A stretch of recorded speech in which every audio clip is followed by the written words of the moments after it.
ব্যথা, অসম্ভব ব্যথা। আমি মানে শুইলে বিছনা থেকে এক সাইড থেকে আরেক সাইডে সরতে গেলেও আমার মানুষের সাহায্য নেওয়া লাগতো।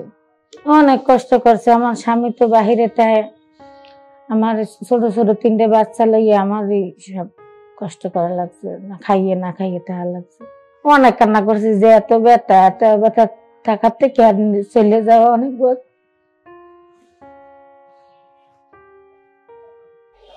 আমি এখানে যখন আসছি তখন হাঁটতে পারতাম না, হুইল চেয়ারে আসছি, এখন আমি হাঁটতে পারি। আমি আগে নিচে বসতে পারতাম না, উঠতে পারতাম না, এখন উঠতে পারি, বসতে পারি। আসসালামু আলাইকুম, আমার নাম কামরুন নেহার, বয়স 36, মঠবাড়িয়া, পিরিজপুর।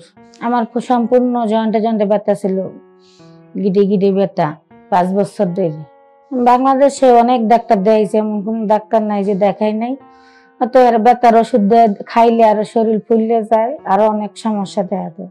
মানে ওষুধ খাইলে মানে ব্যথা একটু কমতে, কিন্তু যতক্ষণ খাইতাম ততক্ষণ আমি কিছুই করতে পারতাম না। আমি খার থেকে ওয়াশরুমে যাইতে পারতাম না, গোসল করতে পারতাম না, অন্যজনের সাহায্য নিয়ে গোসল টোসল সবকিছু করার লাগতো। আমার ব্যথা ছিল হাঁটুতে, কোমরে আর 2 হাতের কেনুতে। ব্যথা, অসম্ভব ব্যথা। আমি মানে শুইলে বিছনা থেকে এক সাইড থেকে আরেক সাইডে সরতে গেলেও আমার মানুষের সাহায্য নেওয়া লাগতো। অনেক কষ্ট করছে। আমার স্বামী তো বাহিরে থাকে, আমার ছোট ছোট 3টে বাচ্চা লইয়া আমারই সব কষ্ট করা লাগছে, না খাইয়ে থাকা লাগছে। অনেক কান্না করছি যে এত ব্যথা থাকার থেকে চলে যাওয়া অনেক বড়।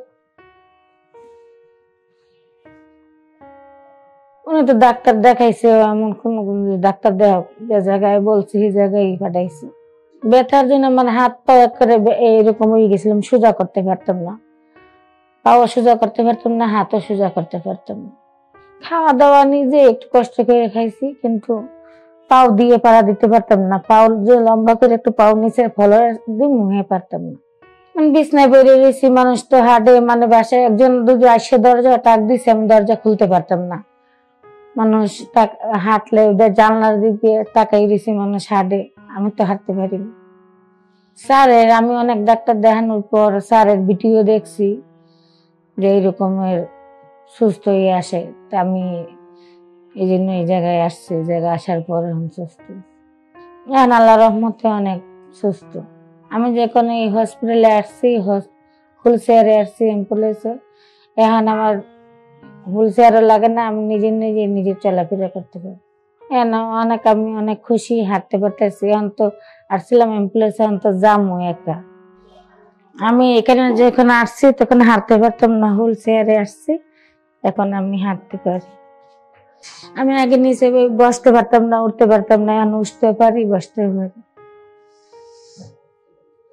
আমার মতন যারা এরকমের ব্যথায় ভুগতেছেন, এদিক ডাক্তার না দেখাইয়া এই হসপিটালে এসে স্যারের সাথে যোগাযোগ করেন, ইনশাল্লাহ ভালো হয়ে যাবে। আমার জন্য দোয়া করবেন, আমি যেন সারা জীবন সুস্থ থাকতে পারি। আসসালামু আলাইকুম। ডিপিআরস লিমিটেড, আস্থা, বিশ্বাস ও নির্ভরতায় অবিচল।